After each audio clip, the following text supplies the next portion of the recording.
We bought the Taproot filly out of Tisn't She Beautiful and will be trained by Todd Fletcher.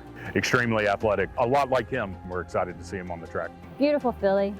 She's out of a graded stakes mare that ran early as a 2-year-old, so I like that quite a bit out of her. This filly looks like she's going to be super early and precocious. Very good muscled filly, just a lot to like about her.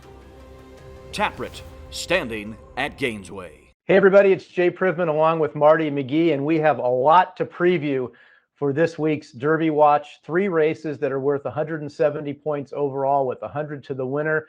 Marty, let's start with the Florida Derby. You spent a lot of time in Florida this winter. You're back at your palatial estate in Louisville, Kentucky, but still have an eye on the races down there. And one of the horses that we want to talk about in this race is a horse that you have covered quite extensively this winter. That's Classic Causeway, who you saw win the Tampa Bay Derby in his most recent start. Give me your thoughts on him for this race on Saturday.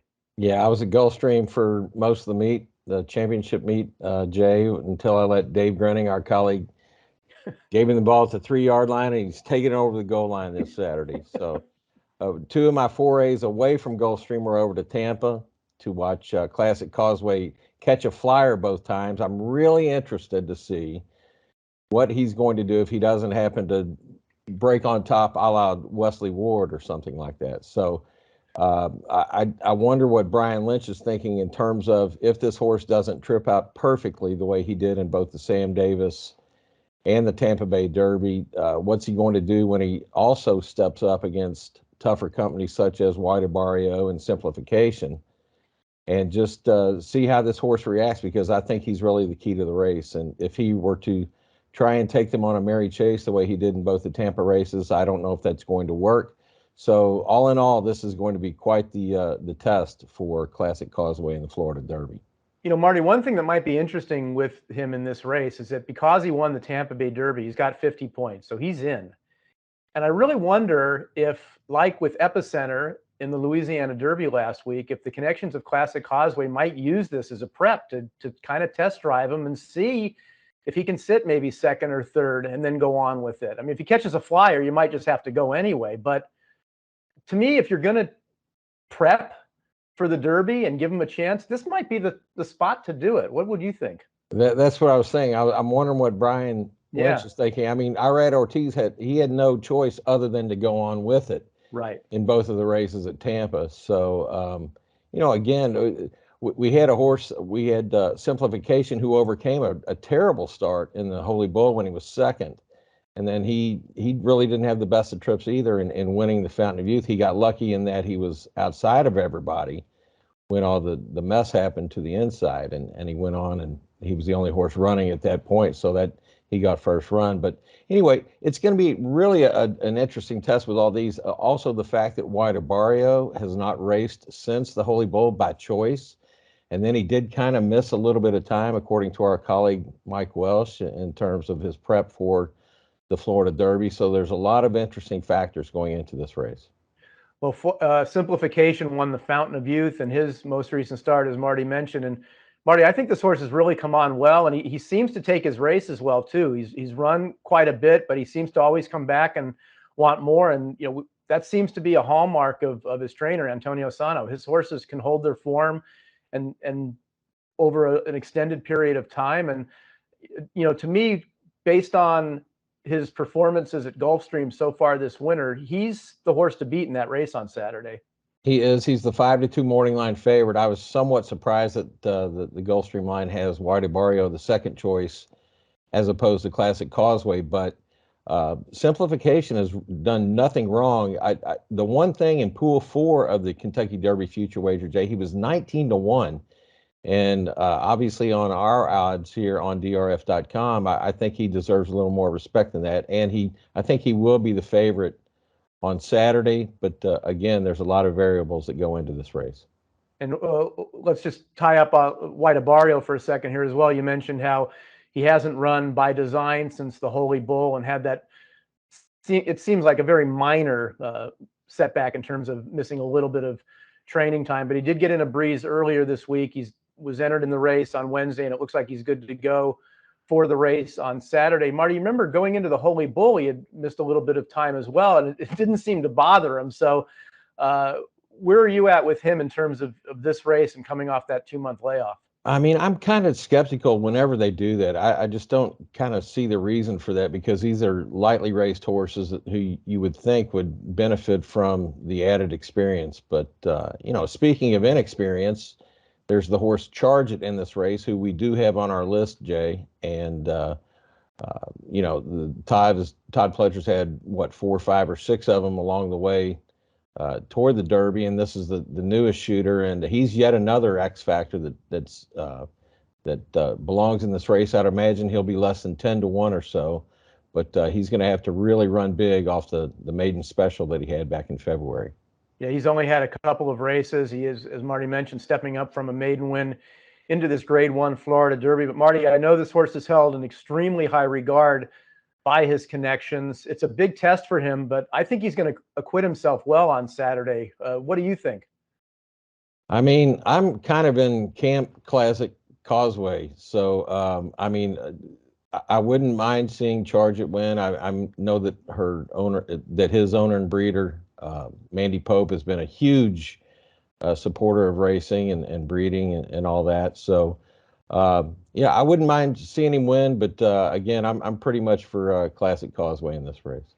Well, that's our look at the top contenders in the Florida Derby. Let's move on now to the Arkansas Derby, and I'm here in Hot Springs for this race on Saturday. And Marty, the prep for this race was the Rebel, and the 1-3 finishers out of that race, Unoho and Barber Road, are in this race. But this race, I know at the time, left us kind of underwhelmed, and I thought Barber Road might have actually been best with the traffic trouble that he had in the race.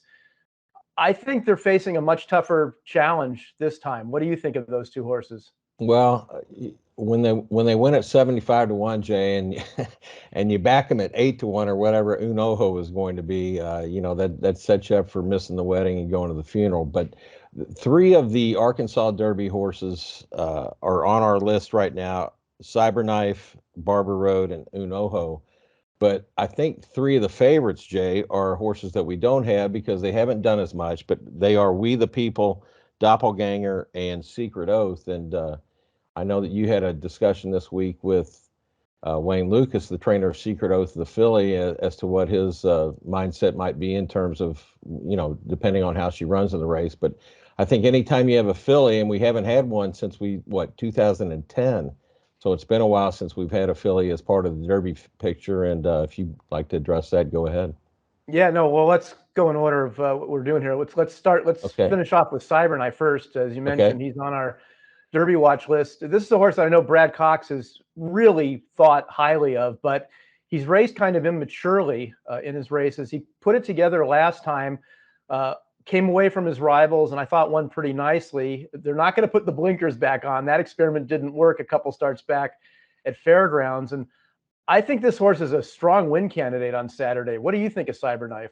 I think he has a good chance for the defending Derby winning trainer, Brad Cox. And by the way, Jay has a terrific feature on that and his thoughts about having won it, quote unquote, with Mandaloon last year. That will be in the Friday editions of the Daily Racing Form. But this is like a lot like the other Cox horse on the Derby Trail, Zozos. It seems like he is relatively lightly raced, but does have a lot of potential, and this is going to be a huge race for him, Jay. Well, I think he's going to give a good account of himself, but the morning line favorite is Secret Oath. That is the filly in the race. She is not on our Derby Watch top 20. We listed her just as an on the bubble horse this week, along with We the People as well. Both horses don't have any points towards the Derby. The reason Secret Oath doesn't is, even though she's a stakes winner, she's never run against boys before in a point scoring race. Marty, as you mentioned, I did talk to Wayne Lucas, and at the moment he's saying that the Oaks is still the preferred race for her, but obviously they want to see how she performs on Saturday, and winning the Arkansas Derby might be just the kind of thing to push her along towards the Kentucky Derby. And the 5 weeks that they have regardless is something that he told me was extremely appealing to give her the shot against the boys. The Arkansas Derby in recent times was only 3 weeks out from the Derby, but he said that now that it's 5 weeks out, he feels like he's got time to regroup, even if it doesn't work out on Saturday. All that said, her race last time was faster than the boys in the Rebel. What do you think of her win chances on Saturday? I mean, she's got a great chance. And I would be really surprised if she did win if they didn't go ahead and run in the Kentucky Derby. Jay, I remember I went to the 1984 Arkansas Derby when Wayne won it with Althea. It was only 2 weeks before the Derby then, not even 3. And they were full speed ahead with her. She didn't run any good in the Derby, but again, I just think it would really add a lot of intrigue if she were to run big here in this race, and they would go ahead and make the decision to go in the Derby, despite what he told you. So a big win in the Arkansas Derby can certainly change some minds. So that's our look at the Arkansas Derby. I'll be covering that this week, as Marty mentioned. I've got a feature on Brad Cox talking about him and Cyberknife that'll be online at Daily Racing Form later today, Wednesday, and in the Friday print edition. Marty, lastly, the Jeff Ruby Stakes on Tapeta at Turfway is Saturday. Nobody in our Derby Watch top 20 is in this race, but it got a big field. And with the point value, whoever runs 1-2 in here can move on to the Kentucky Derby. And it's going to just bear some watching as to whatever happens in here, because you might end up with 2 horses out of this race who go on. But there's nobody in here who you or I think is a top shelf candidate right now, right? No, I mean, it looks like you said, it's basically a win and you're in for the top 2. And I would venture the guess that if Tiz the Bomb won, he might be 37-1 in the Derby, and whoever is second might be 74-1, even though we never have 100-1 shots anymore in the Derby. So but we're going to have to make room on our list for 2 more next week, it looks like, Jay. And whoever we do add to our list or drop, we will be covering when we see you again next week on our review. If you want to know who we added or dropped for this week, well, make sure you look at our review video that's here at DRF.com. It also has our latest Derby Watch Top 20, which underwent quite an overhaul, including a new favorite at the top of the leaderboard. Marty and I will be back next week with both a review of the races that we just previewed for you here, and we will also be previewing a number of big races next weekend, including the Santa Anita Derby, the Wood Memorial, and the Bluegrass Stakes. Until then, for Marty McGee, I'm Jay Privman. We'll see you next week.